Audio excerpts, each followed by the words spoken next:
So we're not going to talk about how long I've been gone for. Um, we're actually going to talk about this book instead. So let's get into this video. Welcome back to my YouTube channel. YouTube channel. YouTube channel. Hey guys, welcome back to my YouTube channel. It's been a while. I got back into reading and we're going to talk about this book, Bride by Ali Hazelwood, and I feel like it needs to be talked about. I'm going to let you guys know that this is a very in-depth recap. There will be spoilers, so if you plan on reading this book and you care about spoilers, you probably shouldn't watch this video. But read the book, come back to this video so that we can all hee hee ha ha together. Because oh boy, this was a doozy. In both good and bad ways. So, let's go. I'm gonna read you guys the synopsis and then we're gonna get into all of the notes that I took while reading this book.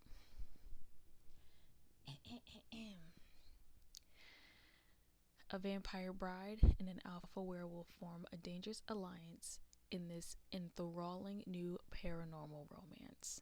Misery Lark, because that's her name, daughter of a powerful vampire with a Y, councilman, is an outcast.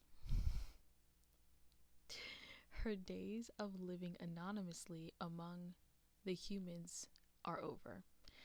She has been called upon to uphold an alliance between the vampires with the Y and their mortal enemies, the Wares. Wares are ruthless and unpredictable, and their alpha, Lo Morlin, is no exception. He rules his pack with absolute authority, but not without justice or feeling. It's clear from the way he tracks Misery's every movement that he doesn't trust her. If only he knew how right he was. Misery has her own reasons to agree to this marriage of convenience, reasons that have nothing to do with politics or alliances, and everything to do with the only thing she's ever cared about, and she is willing to do whatever it takes to get back what's hers. So,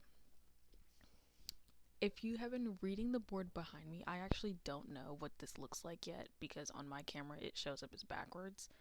But anyways, I'm going to get into all these characters that I have in the back as I am going through the book. So let's just get right into it. So, it starts with the prologue, and the prologue just throws us right into the wedding. And we are very confused. I was like, oh, there's no build up, like we're just jumping right into it. And that's one of the things I will say that I like about Ali Hazelwood's books, is that she wastes no time. She gets right into the action. Because I've read another one of her books, The Love Hypothesis, which I might talk about on this channel, but right now I'm just saying, like, she just jumps right into it. Like, there is no slow burn, there is no build. Like, it's automatic. Like, we're getting into it. So we're like, oh, okay, we're at the wedding. And at this wedding, she's walking down the aisle after like talking to her brother and her dad, who are like, hey, like, they might kill you, but it's for the alliance. Like, you've been doing this, so we're just gonna keep doing it. So it's like, okay. And then when she gets down there, Lo Moreland is there. Mind you, this is the first time that they're meeting, like, ever. So it's the way that it is. And she gets down there and she's like quaking in her boots because he's like sniffing at her and like grimacing. And she's like, oh, I, I stink. Like, he thinks I smell. Like, I smell like dirty eggs to him. And he's just like, how do you smell like that? Immediately, I'm like, oh, okay. That's his mate. She's thinking, because they all hate each other, that she stinks to him, but actually that's not the case. Is that spelled out for us throughout this book? It's hard to say. But anyways, the main character, Misery, and Lomorland the Alpha are married now. That is what that says. That says married. That's them too. They be married. And the prologue is over now, and now we're in chapter 1, which takes place 6 weeks earlier, 6 weeks before the wedding, where Daddy Dearest, this is father, this is vampire father. Vampire father is the councilman who's like super duper important. He ends up sending a woman, another vampire with the Y woman, to go get Misery from her day job in the human world. Mind you, Misery has been living in the human world anonymously, so like nobody knows she's a vampire until like her vampire daddy's henchman comes through and like blows her cover. So she's obviously like not going back to that job. But she brings her to the nest, which is where the vampires just be, and takes her to his office. And they're getting to yapping, political stuff and articles of clause and amendment rights. They're talking about plans and whatnot. And essentially, her father is letting her know, like, hey, there is a new mayor or whatever in town, and like it's this Maria character, and she is not trying to meet with the vampires to establish an alliance, unfortunately, and she is actually meeting with the Wares a bunch, which is a little concerning.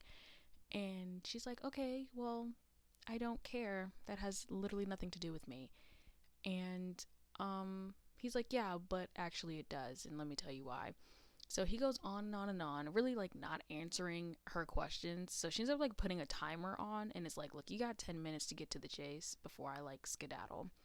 And so he's like, well, listen, you need to know something about the Wares, because they don't really know a lot about what's going on with the Wares for whatever reason. Like they're just kind of like to themselves all the time.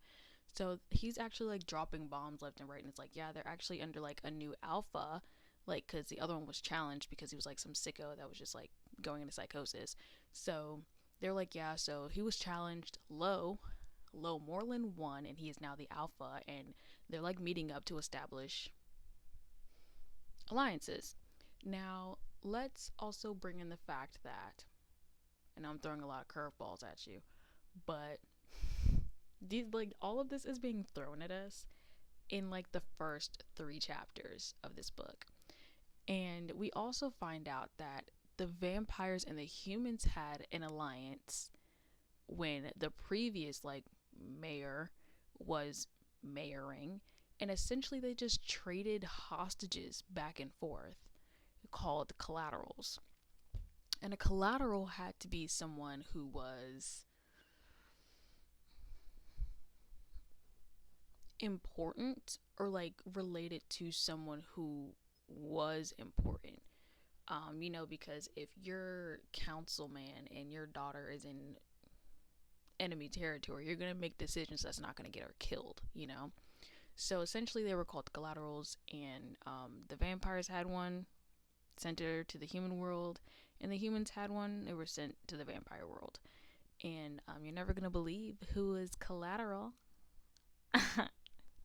No, you didn't guess it. It was his daughter Misery. She was collateral.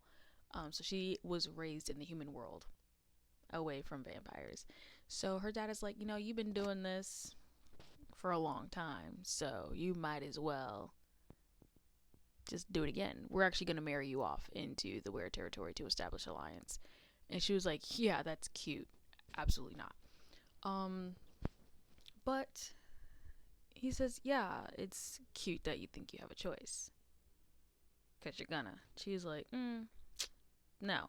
Mind you, this whole conversation is about 10 minutes long, because she's grabbing her phone up as the timer is going off and is fitting a dip. And her father's like, well, no, because Low Moreland is gonna. And she was like, whoa, whoa, whoa, whoa. Hold your horses! Whoa. What's his name? He's like, it's Low Moreland. And she was like, bet I'm getting married. Why? Why, you might ask? Why does the name Low Moreland matter, and why is that what changes her mind? Because that is the only thing that changes her mind. Because she was very adamant, like, no, I'm not doing this. Turns out her friend is missing. Spoiler alert. Her friend is missing. The friend that she grew up with, named Serena, and Serena's over here. She's missing. This is this is Serena, and she's missing. Her whole thing was, this is a girl that she grew up with, and she's like her bestest friend ever and a half, and she would do anything for her. And she bought a cat, and then 3 days after she bought the cat, she went missing. So she's been missing for like 3 months or so, and the police weren't taking her seriously.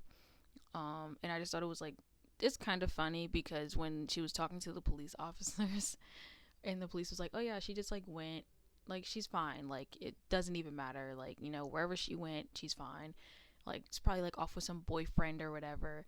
And Misery is like, right, yeah, I'm glad she told you about her like extravagant love life and not me, her best friend of like X amount of years. He's like, look, she probably just like skipped town or like went on a road trip.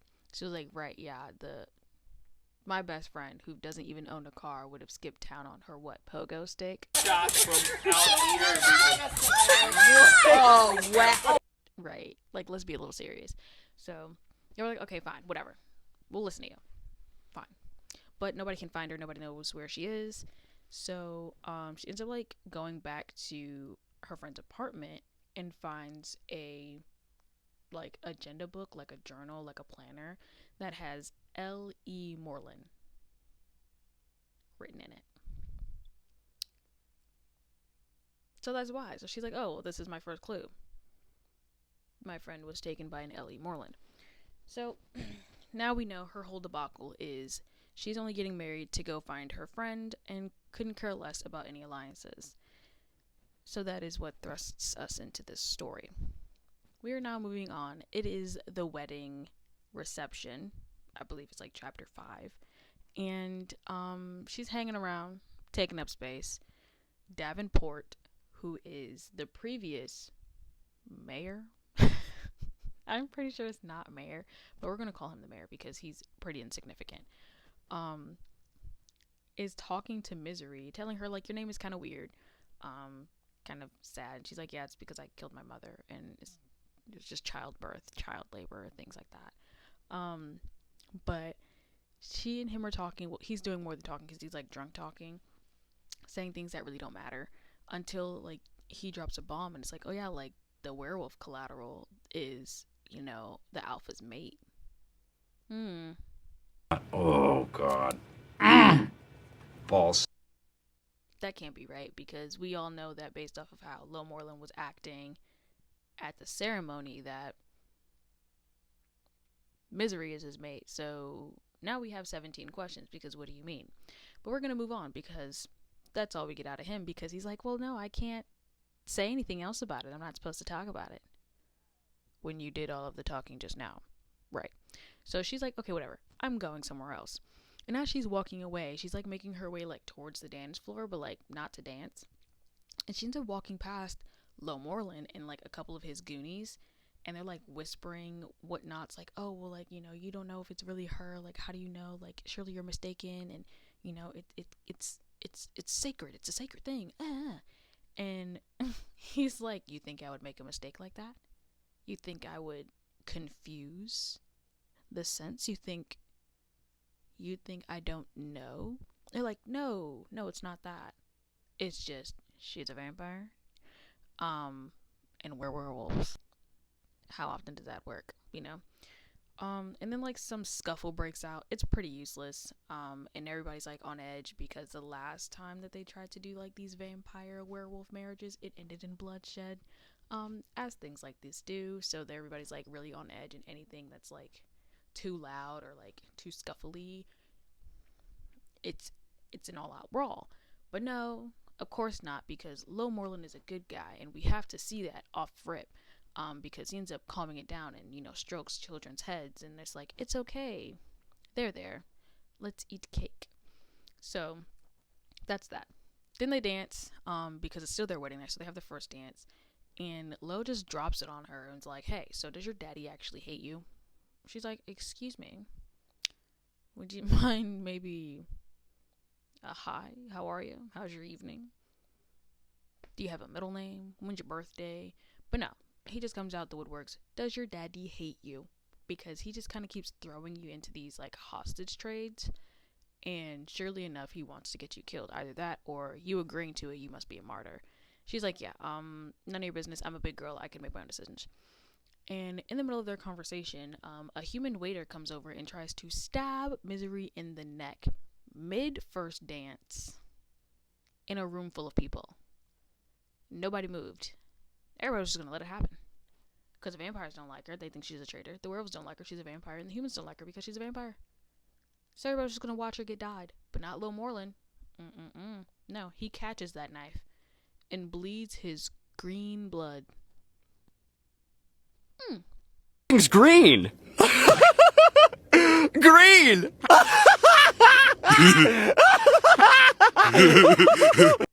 I don't know why I can't think of like anything other than like slime, and that just makes me feel very icky. That you guys, that it was written that they have green blood. It makes me feel gross, and I'm not a fan. Anyways, moving right along. Now she's living in the werewolf territory because that's what happens when you get married and you are collateral and you guys are trading hostages. She ends up taking like her mattress and putting it in the closet because vampire, right? And they don't have like the filtered windows that they do back at the vampire nest. So she sleeps in the closet. Her sleep is interrupted by some little girl who's just asking her a bunch of stupid questions. And honestly, I gotta say, I was kind of annoyed too because I'm like, who is this chick? Who's this like? Who is this between 3 and 13-year-old as described in the book? Because we really have no idea. Just asking her questions, waking her up, and just being annoying. And then some other woman comes in, some redheaded woman. Oh, I do have their pictures back here, by the way. So the little girl is Anna. We actually find out that she is Lo Morland's little sister because, again, he has to be a good guy because he's taking care of his little sister, who actually is like 6 or 7. She can't decide whether she's 6 or 7. She's 6 or 7. And then Juno, who actually watches little baby Anna, comes in and, kind of tears Misery a new one. It's just like, hey, we actually hate you. We don't ever want you to be here. Don't hang out with us. Stay in your little closet for a year and then go away. And she's like, yeah, I don't know what your problem is, but your jeans are cute. Can you guys leave me to go to sleep now? And I gotta say, so fast forwarding on, she's nocturnal, obviously because she's a vampire. And we're like a good portion of the way in, and we haven't seen this Lo Morland character. We only see Misery getting like shown around the like pack house, I guess. So this other guy, Alex, that's this guy. Alex is showing her around the place and telling her like, hey, that's where you can put your freaky little blood bags. And you're fully free to like walk around and enjoy the night, but just stay out of people's personal spaces like Lo's bedroom and his office. And she's like, oh yeah, and where would his office be so I can know to avoid it? And he tells her where the office is, and she's like, oh, okay, great, yeah, hope I don't get lost. So as soon as Alex goes away, she goes straight to that office, and finds out that, ooh, darn, it's locked. So while she's about to like begin to pick the lock, this other random were comes out of the woodworks and is like, wow, there she is. You are actually quite beautiful for a vamp. And she's like, oh, thanks. Hey, how's it going? Trying to like brush off the fact that she was snooping. And this little boy can't be any more than maybe like 16, like between like 15 and 17. I think it's like 16. But he ends up like let it be known, like, he doesn't like her, doesn't like that she's there, thinks that Lo Morland is an absolute traitor for even marrying her, and that his whole life sucks because of vampires, especially like her, because she's a vampire, and like his mommy's dead and his daddy's dead, his sister's dead, and he's dead because like everybody around him is dead because of the vampires. It's all his fault. Like it's all her fault. So he tries to kill her right then and there. And Misery makes quick work of this teenage wear and actually end up flipping the script, so she's not the one pinned against the wall anymore, but he is. And she's actually like, I don't want to hurt him. I just kind of want him to stop trying to kill me. So I'm just gonna bare my teeth at him. So she did. She did a little hissy hiss. Only for her to be ripped off of him. And now she's pinned against the wall. And guess who it was? No, you didn't guess it. It's Lo Moreland. Where did you come from? And he's all like, what do you think you're doing, wife? But of course, there's like some explicit naughty words in there, and I don't swear. But he's like, what do you think you're doing, wife? And we're all like, whoa, super tension moment. So now everybody's like crowded around, and everybody's like rallied behind Max, the guy who tried to kill her. And they're all like, yeah, like she was just trying to drink him dry, like she tried to kill him, like we all saw it, she was burying his teeth at him, it was crazy, oh my goodness, get her out of here, kill her, get her out of here. And Lo's like, just take her to my office. And so he was like, what were you doing? And she's like, yeah, I was just trying to live, just trying not to get like murdered or whatever, if that's okay with you. And Juno is there because she's very helpful and just like really milking it, really riding it home, like, hey, actually no, she tried to kill him, we all saw it. And he's just, Lo is like, look, Juno, get out, you're not helping, leave. So Juno reluctantly leaves, and they are now in his office alone, and there's so much tension. So he's like, hey, so stop fighting people, and now you're on security detail for your safety and everyone else's. That is going to put a little dent in her snooping plans. I also wanted to make it a point that in the middle of that debacle, some other like lore was dropped, and there's like these standoffish wares that don't like that Lo took over as alpha because they were really vibing with Roscoe, who was the psychosis alpha.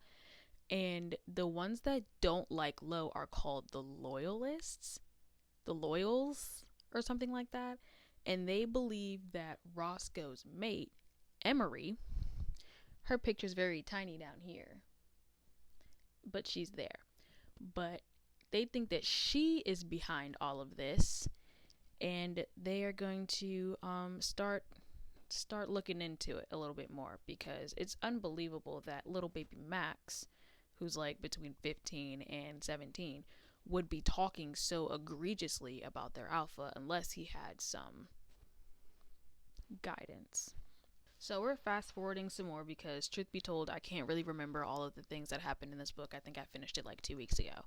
But there is a situation where Misery is woken up at the dead of noon, and it's because that there's a cute little cookout going on outside, and she's like really basking in the fact that like, wow, this is so much community, and it makes me feel bad because I don't have that, because I don't belong anywhere. So angsty. And she is like watching everybody, only to see like Max, the guy that tried to kill her, is actually leading Anna away from everybody, like into the woods. And my immediate thought is, predator, why are you doing that? So she's like, hey, I don't think so. And so she ends up running outside in the dead of noon, mind you, and vampires actually sizzle in the sun in this book. And she like goes after them and is like trying to save Anna, only to find out like, oh, I'm actually like not helping, because some other stuff ends up happening where they end up going back to the pack house. They take Max, tie him to a chair, make sure that Anna's okay.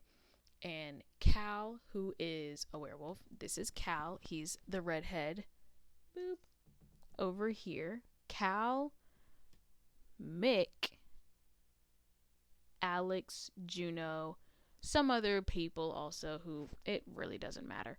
But essentially, like, the pack, all the homies, they're like, yeah, Misery, what were you doing? Like, we had it. Like, we set him up on purpose. And she was like, well, I didn't know that. I honestly just thought that little baby Anna was in danger because Misery cares. So her whole thing is like, she doesn't care about anything except Serena, we have made like no, we have made nothing towards trying to find Serena at all. Just kind of trying not to die and vibing. So she's like, yeah, I was just trying to save her. And they were like, okay, well, now we have to figure out, like, Max, what were you doing? What were you trying to do? And Max is like, I'm not telling you guys anything. I want my mommy.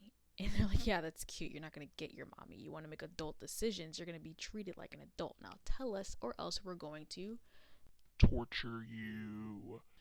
And so, of course, now he gets all like, no, wait, please. And so Misery's like, actually, let me at him. Let me see what I can do. And she ends up hypnotizing him. They call it the thrall because everything has to have a really cute little name. And actually just puts him like under like a little hypnosis thing where you can just ask him anything and he'll tell you the truth. And that's what happens. He ends up like telling them like, oh yeah, like Emery set me up, but like I'm not really sure because I've like never met her. But I was just gonna take Anna to go and meet with some other people who was gonna take her to Emery, and then they were going to make Lo step down as alpha. Pretty simple stuff. It was a pretty simple plan. Cool, great, fine, dandy. Lo's also like, hey, Misery, get out now. You've done enough, leave. And Mick takes her back to her room and then goes back downstairs. So now she has no security detail. Nobody's watching her. What does she do with this newfound freedom? I'll tell you. She breaks into Lo's room to see if she can find something, anything about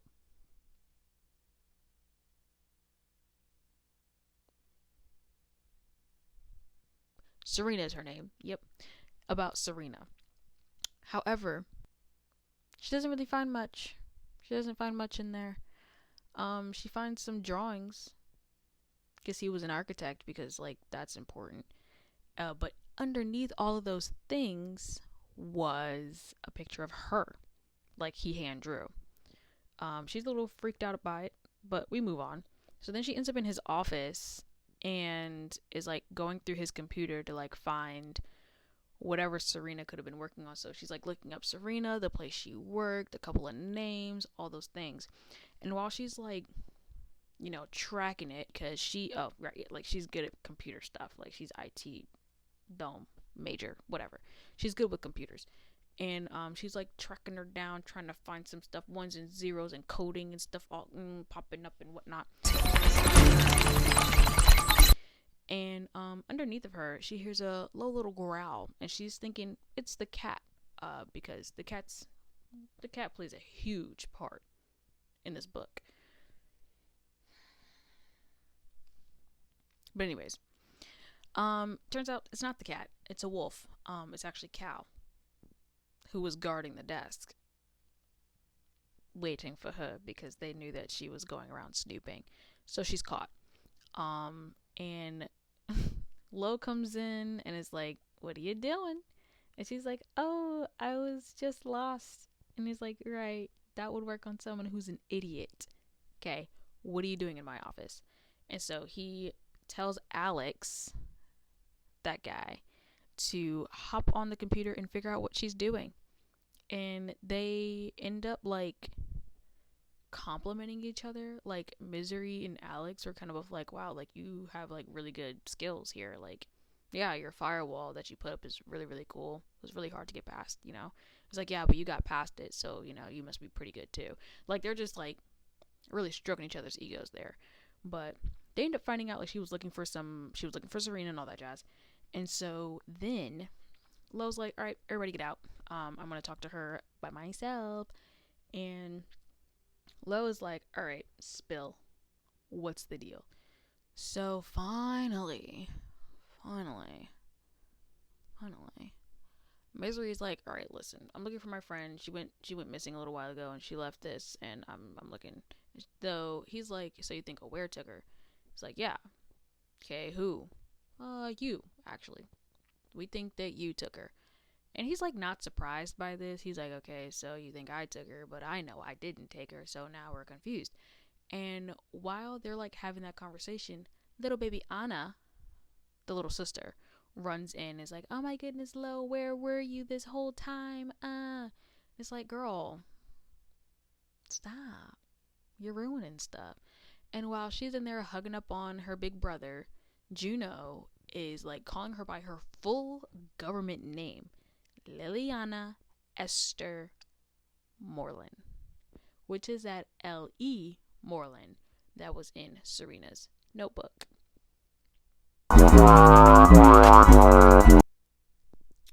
Right? So now Misery's like, Liliana? Esther? Moreland? So now he's like, yeah, I think we should probably have a conversation. So a whole lot of other things come out. So actually, Anna, is not just a run-of-the-mill werewolf. No, no. She's a half-breed. She is a human and a werewolf. She's both. So she doesn't really shift like that. And now Lo is like, okay, well, now we need to work together because my little sister is now in danger. So we need to kind of figure out what's going on here. So the story progresses. They're like teaming up with Alex and, trying to get stuff together and trying to figure out who's doing what, where's who's doing who. And, we're just moving along. And one night, they're all having dinner, breakfast, lunch, whatever. And Misery's just kind of like, wow, I actually kind of like being here because everybody's not a jerk. So they're like integrating her in, really enjoying her company. She's pretending to eat because, again, she's a vampire. They don't eat, they drink blood. But everybody else is eating. They actually find out that Misery doesn't have a birthday because vampires don't care about that kind of thing. And Anna's like, we'll throw your birthday right now. And while they're all talking about it, they're like, oh yeah, we're going to do it this weekend. And Lo's like, well, you guys have fun with that. I'm not going to be here. And then Mick is like, hey, yeah, actually, I don't think you should go through with that thing that you were thinking about going through. Lo and behold. Get it? Lo and behold.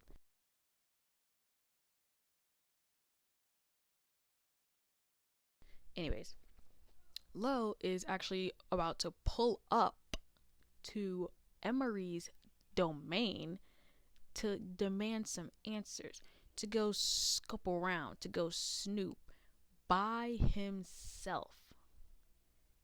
And everybody's like, hey, that's actually a really stupid idea. You shouldn't do that. They're like, take somebody with you. And he's like, nah. So that conversation is ended. Everybody's a little angry. And then later that night on the roof, Misery confronts him about it. He's like, hey, so you're actually like planning on dying out there? Or like, what's the beef? And he's like, yeah, it's kind of like my business and none of yours. And in that conversation, they end up like talking about other things. Talk about his mommy, his daddy, her mommy, her daddy. All the things that like, give them more character development. And then they also discuss the concept of mates because throughout this, she still thinks he thinks she stinks. That was really rough. That was really hard to say.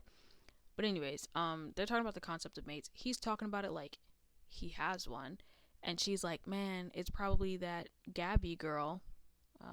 Gabby. This Gabby, right? Who's the wear collateral. Like, man, like you must really miss your wife, your mate. He's like, yeah. So now she's like, all right, I think you're dumb for going over there by yourself. Take me with you. I can do all of like the technical stuff because I'm good with computers, where he's like a dinosaur. He doesn't even know how to check his email. So he's like, fine, I'll bring you with me.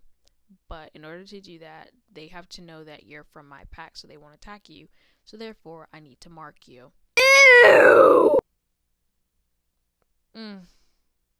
What do you mean by that, sir? We don't find out until later, though. So the following chapter, they're flying in a plane, and of course, he's the one flying it, because why not? And they make it to Emery's little territory, and in the plane, he is like, hey, I need to mark you now so that they know that, you're with me. And she's like not really listening to him because she's like freaking out about like all of the wares that are like outside like waiting for them. And she's like, yeah, okay, like whatever, like do what you gotta do. And he's like, no, like, Misery, I need you to, like, listen to me, like, because this is gonna get a little weird. And she's like, yeah, whatever, like, just spray your perfume, like, whatever you gotta do, like, do it. And she, like, out of her mouth, she literally said, do whatever you need to my body, I don't care, like, just figure it out. And he's like, no, like, listen. And she's like, yeah, no, I'm listening, like, but, like, wow, look at all those very big strong men out there, like, they're probably gonna kill us, like, oh my goodness. And he's like, Misery, listen to me. And she's like, what is the problem? Like, what is the issue? And he's like, I have to mark you. Don't you understand the significance? And she's like, yeah, like, yeah, I gotta smell like you, like, whatever, like, let's switch coats, whatever the case may be. And so he's like, no, I have to, like, rub up on you, lick you a little bit on your scent glands.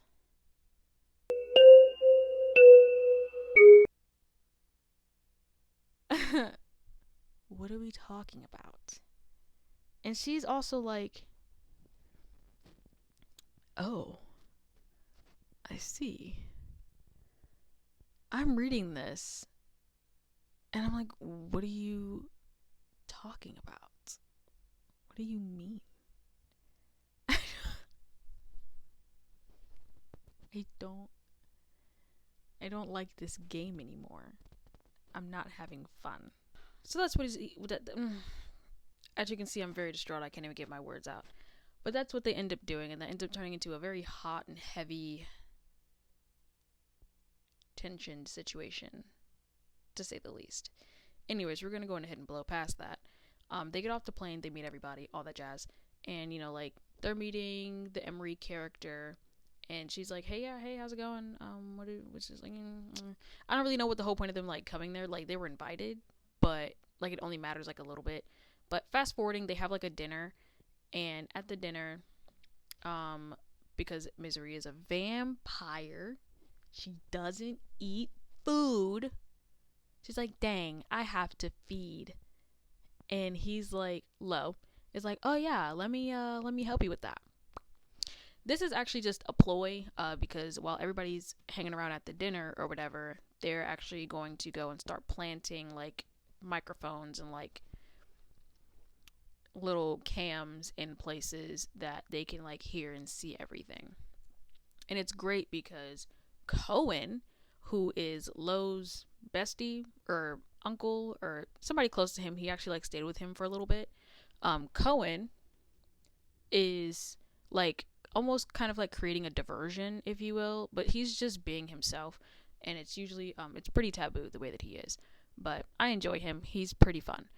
But they end up going to, like, her office after picking the lock, because Misery can do that, and they plant all this stuff, but they have to, like, wait for it to load. And while it's loading, of course someone's coming. So they're like, oh my goodness, what are we gonna do? What are we gonna do? Like, we can't just, like, stop it because it'll, like, mess it up or whatever. So she's like, oh, I got it. Like, just make out with me. Like, they're like, it's gonna be weird, but, like, let's just do that, and they'll, like, go away. And he was like, no, they said, we told them that you were going to feed. So feed.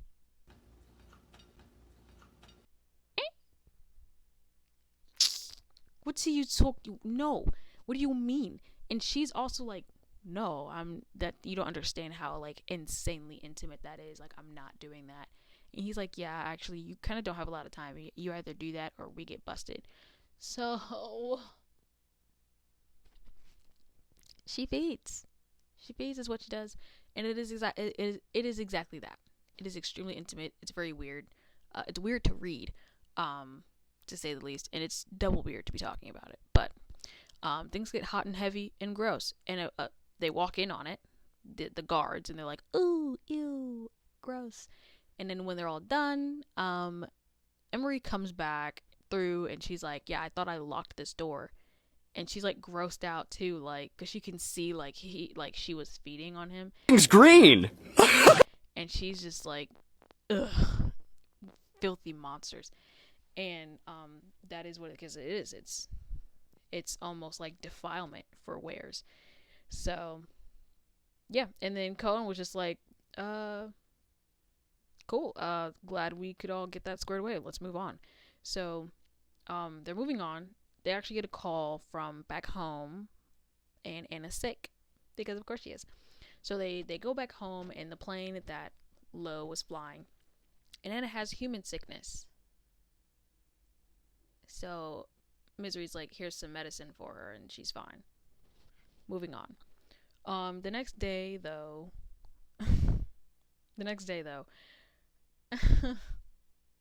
Misery asks her brother. Do you guys remember the brother that she was talking to at the wedding before? And that's like the only time like they're like yipping and yapping. They have like another conversation too, like in between there, and it's like just asking like, "Hey, did you find the girl that was missing?" And he's like, "No, not yet, but I'll keep you updated." But Owen, this guy who looks just like her, is on the video call, and he's like, "Yeah, what are you calling me for?" And she's like, "Hey, yeah, are there any side effects to like feeding from people? Like, do you know, like from either party?" And he's like, all I know is like it really just creates strong bonds, but you probably shouldn't be doing that because it promotes strong, like insanely so, like strong bonds. Like don't feed from. Did you feed from your husband? And she's like, you should stop asking follow up questions. And he's like, don't do it again. Like, do what y'all gotta do to like get it out of your system. If you know, you know. But do not feed from him again.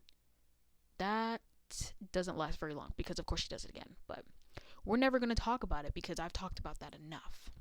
So we're moving on. So Lo and her are having a conversation downstairs in the kitchen. And we also find out previously that Homegirl liked peanut butter. And she was like sickened at the fact that she likes peanut butter, but she's like, but peanut butter is so darn good.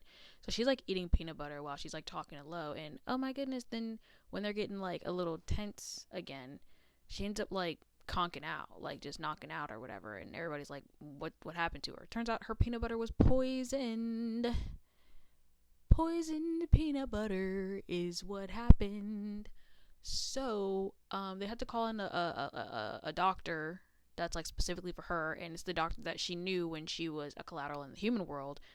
And he's like, yeah, you know, she's poisoned, you know, she's just gonna go into like this healing coma, she'll be fine. She wakes up at some point in the middle of that and finds Lo in wolf form, and you know, he brings her back to bed, and like they cuddle and they go back to sleep, and she's like healed up. And she's just like, you gotta let it run its course, and let it run its course she did. It was amazing. So we're gonna kind of like move this along. Okay. I'm like all over the place because I'm trying to make this as detailed, but also like, I don't want this video to be too long, but we're at like the 40-minute mark, but it doesn't matter. So, they somehow, some way, they end up getting it into their mind that they were looking for Anna's father, is what happened. So Misery was telling Alex, Misery is our main character. Alex is the guy who's really good with like techie stuff, and Anna is the half breed little girl. So Misery told Alex to look for some like human, like the human bureaus of like the interspecies, whatever the heck, to see if he could find Anna's father. They ended up landing on a guy. Don't ask me what his name was. It was like Thomas something. And they end up finding out that he ended up getting into a fatal car accident before 2 weeks after. It was 2 weeks after Serena had disappeared, not before. So Serena disappeared first. 2 weeks after that, Thomas got into a car accident and died. That was Anna's daddy. So they're both like, suspicious. By them both, I mean Misery and Lo, because they left Alex out of the mix after he found all that information. They like kicked him out. So now they're like, okay, we need to go to Davenport's, who was the mayor guy before the Maria character. So they're like, okay, well, we just need to like figure out like a cover. So essentially they're gonna bring a thank you gift from the wedding that he attended, and they're gonna like bring it to him, and they're gonna like find all the information when they go there. But that is of course after they have some little nasty time, because they're married, you know, they can have little nasty time. But oh boy, was that hard to watch. Was that hard to read also, because the communication on Lo's part is so irritatingly, frustratingly stupid and vague. It ticks me off. And at the beginning of every chapter, you get like a little piece of Lo's thoughts before it jumps into like Misery's perspective. And every single one is so like, oh, like I'm yearning for her, and but I have to do what's best for her. Like, oh, like it's so irritating. And I think like that's like the only part that I really hate about this book is the fact that it's just like any book like that where the main male character makes decisions for the female character and tries to justify by like, oh, I'm protecting her, or like I want to give her freedom. Like, you are not even like letting her decide, like letting her choose, which is like the whole point. Like, she never got to choose to begin with, and you're still like kind of not giving her the opportunity to choose because you're trying to make decisions for her. Like, give her information that she can make a sound decision off of, and not just a bunch of nothingness decisions, or like nothingness information, and she's making decisions without the whole picture. Ugh, like I hate that. I hate that so bad.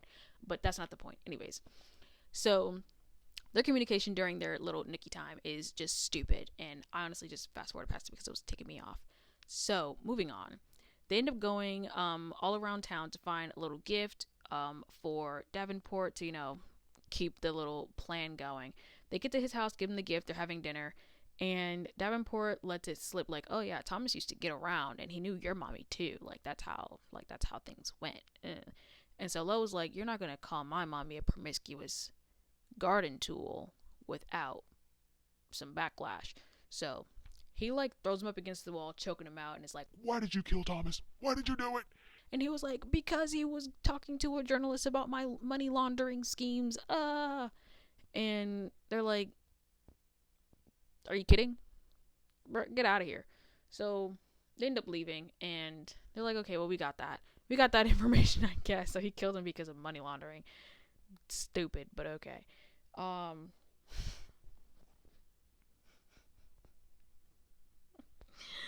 So moving right along, on their way like back to like the little pack house, Misery's like deep in thought, and she's like, oh, like I used to like live right over here. And so like they beeline, he like like flips the car, to go to her house, like her human apartment or whatever. And so they get there, and she like picks the lock again, and like she's walking in, and she's like, yeah, like this is where I used to live at. It's pretty sorry of a place, because she just doesn't have a life. Nothing really matters to her, so you can see it in like her decor, if you will. And this guy, this Lo character, is like stuck at the threshold of the door, and she's like, what is your problem? And he's like, it smells like you. It's everywhere. And she's like, oh yeah, sorry, I kind of stink, huh? Because she still thinks she stinks, because he still hasn't told her that she is his mate, and she still thinks that his mate is Gabby, the woman who is in vampire territory as the Were Collateral, because his communication skills are garbage. So anyways, they get into there in the little house, and they end up having a lot of tension moments, and they're getting hot and heavy, getting nasty again, because we didn't just get that in the last chapter, but we have to put it in every chapter now that the door is open. So while they're getting into it, she's like, she's like, hey, I actually think that it's me, that I'm your mate. And he's like, what are you talking about? Let me tell you how we got here, okay? So after they went to Davenport's house, they met up with Owen and Gabby. Those two. And the way that Lo was acting towards Gabby, Misery thought it would be like super familiar and like very mate-ish, like you miss her, you love her, all that jazz. And Owen drops a bomb, and he's like, yeah, I'm actually going to take Daddy's seat on the council because he sucks. And they're like, all right, well, you got our backup. But the way that Misery was watching Lo interact with Gabby made her think like, okay, well, Lo has a mate, but it's not her, because he's not enthralled with her. Like, he's not all up in her business, So now that we're having our noogie time in in the apartment, she's like, I thought it was her, but you're saying it's not her. And so this other thing happens.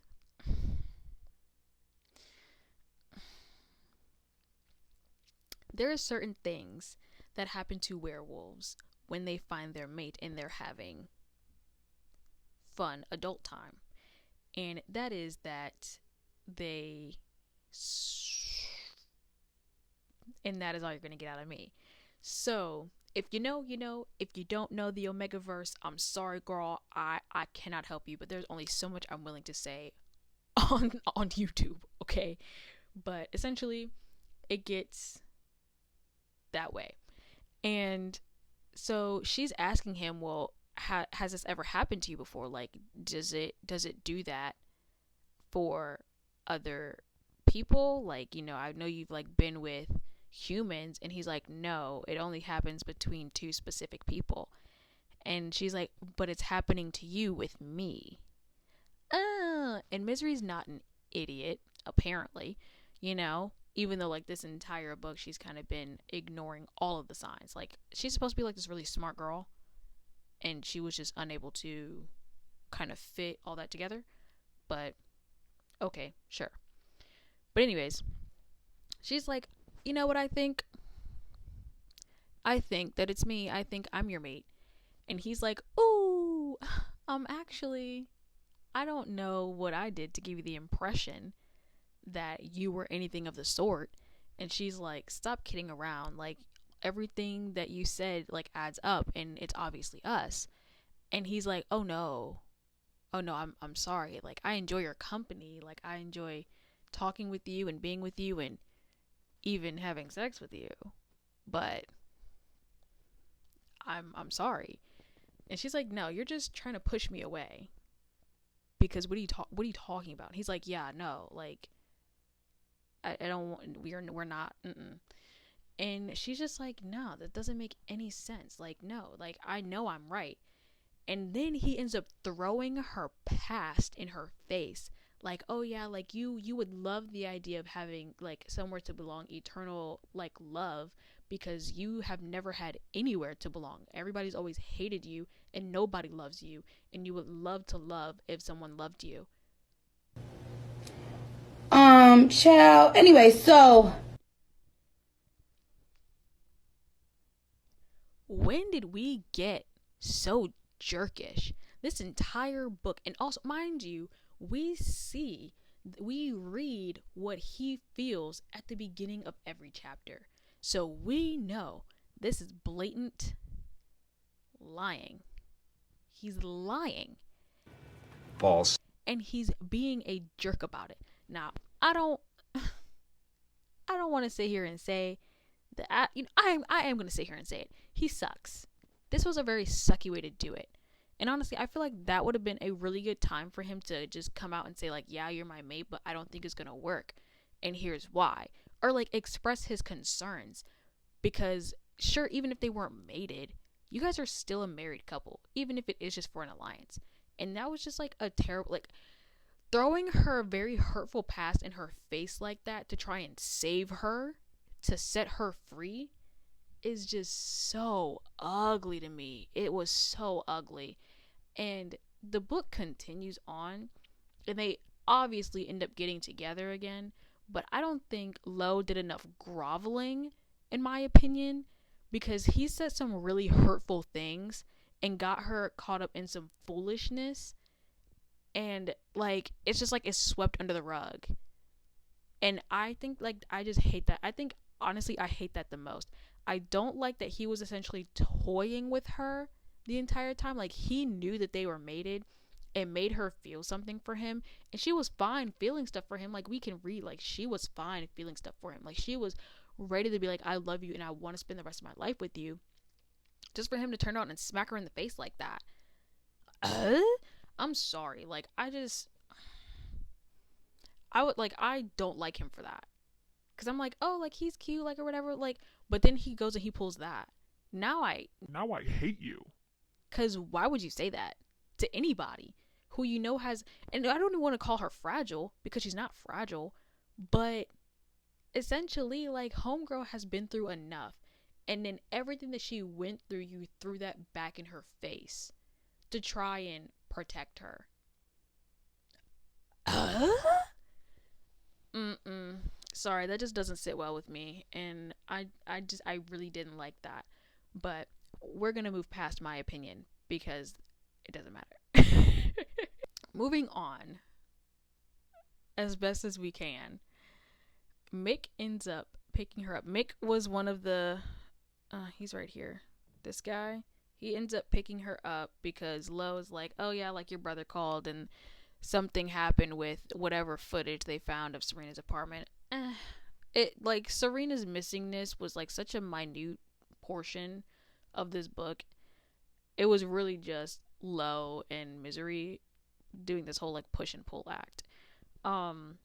But somebody broke into her apartment and Owen calls Lo. Lo goes with Owen and Mick picks up Misery, only for Mick to then sedate Misery and throw her into an attic where, oh my goodness, none other than Serena is.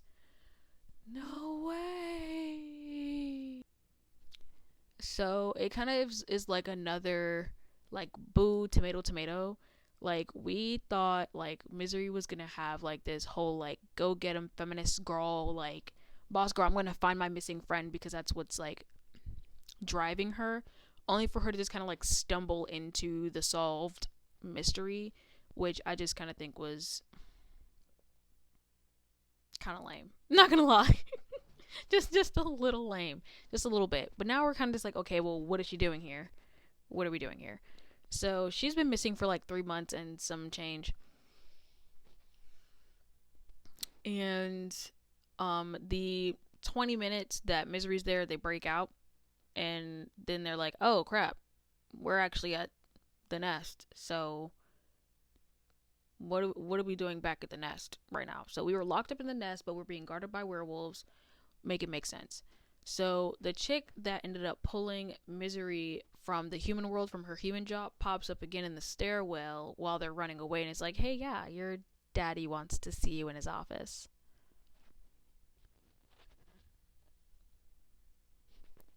Of course he does. So now that they're in the office, more things come about, and pretty much essentially evil daddy, who's been evil from jump, is just kind of like, hey, I did all this because I want to make sure that the vampire race survives because they're dwindling, and it's very important that I get everything that I want. And with that, if the humans and the werewolves find out that they're compatible with each other, they're going to inevitably have an alliance, and that's going to leave us out of it, which will end up leaving us dead. And then we find out that Serena was kidnapped because she is also a half-breed. She is a werewolf and a human. Great. Then pops in Owen. Owen comes in with Lo. Lo is handcuffed because he was captured also. Only for, a whole lot of things to go down. And now her father is ready to kill her because he wants Lo to do something. He wants Lo to tell her where Anna is, because Anna is actually hidden away at a hideout with Cohen, who's like across the country, because that's important. So Anna's not even there. She's hiding out for her safety, and evil daddy vampire man is like, tell me where she is so I can collect them and hold them so that nobody knows that they exist. And Lo's like, I'm not going to do that. And he's like, okay, well then I'm going to kill your mate, because everybody knows that Lo's mate is Misery. The only person who didn't want to acknowledge it was freaking Lo. Because I want her to be free. Because she's a woman who's never had freedom, who's never had choice. Only for you to be like literally doing the exact same thing that everybody else is doing. You're literally robbing her of choice. You loser. But anyways, that doesn't go over well because now everybody's like fighting, and people die, and people like get ripped to shreds, because that's what happens. And that's the end of that. So now that all that has died down, now it's just, picking up the pieces. Lo is still the alpha, Maria is still the mayor of the Humanville, and now they're trying to figure out who is going to take the seat on the council now that Daddy Dearest is tied up and sound deprived, sensory deprived, I guess. So Misery and Owen rock, paper, scissors over who's gonna get it, and Misery lost on purpose because she doesn't want it. And she's like, yeah, dude, you got it. You literally said that you wanted to have it. You got it. Because she wants to go and live with Lo Morlin in werewolf territory because that's her mate. So she goes back over there and she's like, hey, yeah, I think I want to stay. And he's like, yeah, all right, I'll let you stay because I'm in love with you. And, she's like, yeah, great, I'm in love with you too. But then he's like, but are you? And she's like, dude, what is the issue? So then he finally, in the last chapter of the book, finally he's like, yeah, but like you've never had your freedom and I don't want you to feel like you have to be tied to me. I don't want you to worry about me, And she's like, boy, I have been wanting to find a place to belong. You've loved me. I love you and I belong here. Stop already.